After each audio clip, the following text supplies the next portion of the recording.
Assalamualaikum warahmatullahi wabarakatuh. Perkenalkan, saya Divya Putri, NIM 33. Di sini saya akan menjelaskan tentang cinta dan damai dalam aliran ilmu tasawuf. Yang pertama yaitu pendahuluan. Latar belakang tasawuf adalah dimensi spiritual Islam yang menempatkan cinta atau mahabbah dan damai atau sakinah sebagai inti perjalanan jiwa menuju Allah.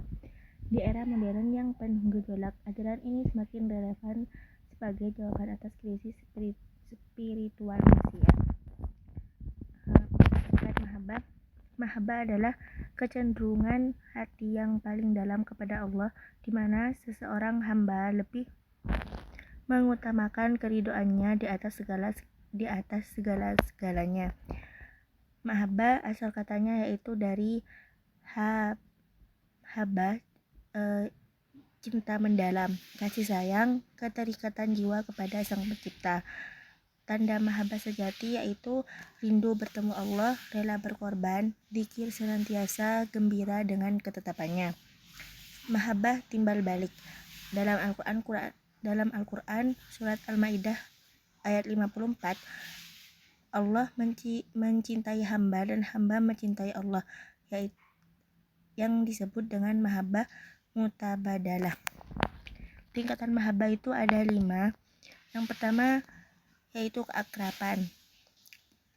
Keakraban ini adalah perasaan kedekatan dan keakraban dengan Allah. Jiwa tidak pernah merasa sendirian. Dan yang kedua ada kerinduan. Kerinduan di sini yaitu kerinduan membara kepada Allah seperti api yang membakar namun terasa sangat nikmat. Dan yang ketiga ada wujud. Wujud itu adalah ekstase spiritual, yaitu puncak kenikmatan dalam kedekatan dengan Allah, jiwa seolah larut dalam keagungannya. Yang ketiga ada fana. Fana yaitu peleburan ego, yaitu lenyapnya sifat-sifat buruk dan ego manusia dalam kecintaan kepada Allah. Dan yang terakhir ada bako, yaitu kekekalan. Kekekalan di sini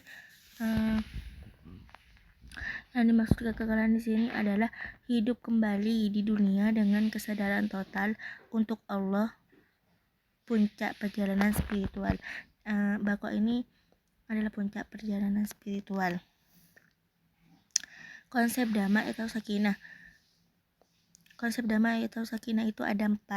Yang pertama tumaninah, yaitu ketenangan batin yang tidak terguncang oleh ujian kehidupan, salah satu makam tertinggi dalam suluk. Yang kedua yaitu tawakal. Tawakal yaitu kepasrahan total kepada Allah setelah berusaha, tidak cemas tentang masa depan dan tidak menyesali masa lalu. Yang ketiga yaitu ada ridha. Ridha yaitu menerima dengan lapang dada segala ketetapan Allah, bebas dari konflik antara kehendak diri dan kehendaknya. Dan yang terakhir ada qanaah. Qanaah yaitu merasa cukup dengan apa yang dinilai, bebas dari perbudakan hawa nafsu dan keserakahan duniawi. Assalamualaikum warahmatullahi wabarakatuh. Di sini saya Alfuma Faza El Mahmuda dengan NIM 34. Saya akan melanjutkan presentasi dari teman saya yang sebelumnya. Hubungan cinta dan damai. Dalam ajaran tasawuf, cinta dan damai merupakan 2 konsep yang tidak dapat dipisahkan dan saling memperkuat satu sama lain. Hubungan keduanya bersifat dialektis. Cinta melahirkan damai dan damai memperdalahkan cinta. Para sufi menggambarkan hubungan ini dengan berbagai analogi yang indah dan penuh makna. Para sufi juga mengajarkan bahwa cinta kepada Allah secara organisis akan melahirkan cinta kepada sesama manusia. Karena seorang yang benar-benar mencintai Allah akan melihat setiap manusia sebagai ciptaan yang amanahnya harus dijaga, dihormati, dan dicintai.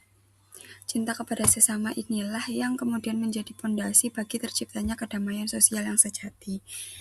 Kemudian kita lanjut ke slide berikutnya, yaitu tokoh-tokoh sufi. Tokoh-tokoh sufi dan ajaran cinta damai.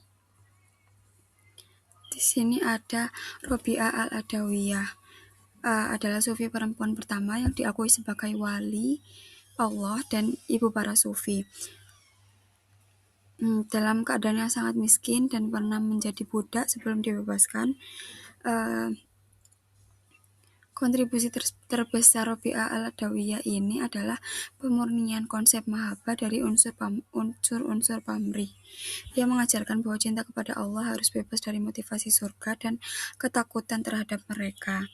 Cinta harus tulus semata-mata karena Allah, dan tujuan dari segala cinta. Ajaran ini merevolusi pemahaman tentang ibadah dari sekedar transaksi menjadi ekspresi cinta yang murni dan tulus. Kemudian juga ada Al-Ghazali, Jalaluddin Rumi, dan Ibnu Arabi.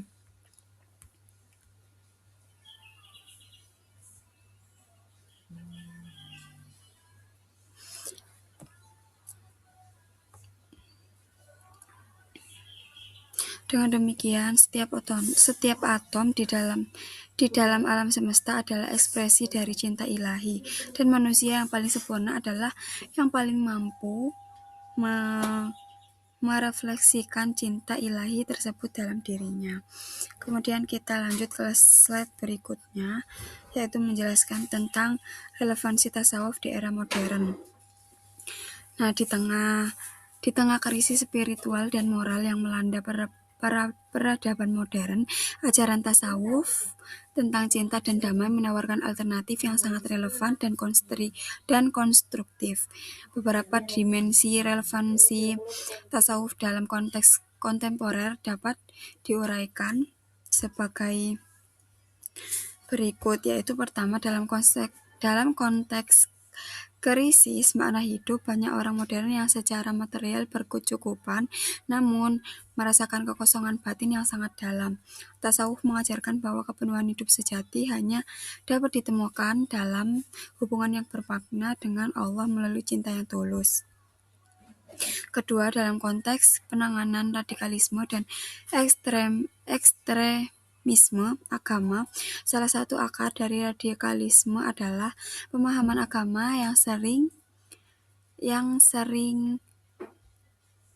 yang kering dari spiritualitas dan kasih sayang. Ketiga, dalam konteks dialog antar agama dan perdamaian dunia, ajaran sufi tentang cinta universal dan melampaui batas agama dan budaya memberikan landasan yang sangat kuat bagi dialog kerjasama antar agama. Tokoh-tokoh sufi seperti Rumi telah menjadi referensi bersama bagi orang-orang dari berbagai latar belakang, seperti tokoh agama yang sama-sama merindukan perdamaian dari cinta universal. Kemudian keempat, dalam konteks kesehatan dan psikologi, berbagai penelitian modern telah membuktikan bahwa praktek-praktek spiritual seperti meditasi, zikir, dan doa memiliki manfaat yang sangat signifikan bagi kesehatan mental manusia. Para sufi telah mengembangkan teknik-teknik transformasi diri yang sangat canggih jauh sebelum psikologi modern lahir. Dan kini dunia semakin menyadari relevansi warisan spiritual ini. Kesimpulannya yaitu, mahabbah adalah puncak perjalanan spiritual sufi, yaitu cinta murni tanpa pamrih kepada Allah. 2. Tingkatan mahabbah, sauq, wad, fana, dan bako menggambarkan pendalaman jiwa menuju Allah. Ketiga, sakinah atau damai sejati bersumber dari zikrullah dan mahabbatullah, dan bukan dari kekayaan materi. Kemudian keempat, yaitu cinta dan damai bersifat dialektis. yaitu cinta melahirkan damai dan damai memperdalam cinta. Yang kelima yaitu para sufi besar mewariskan tradisi spiritual yang tetap relevan hingga hari ini. Dan terakhir, tasawuf menawarkan solusi nyata bagi krisis modern, makna hidup, radikalisme, dialog, dan kesehatan mental. Terima kasih, sekian dari kelompok kami. Assalamualaikum warahmatullahi wabarakatuh.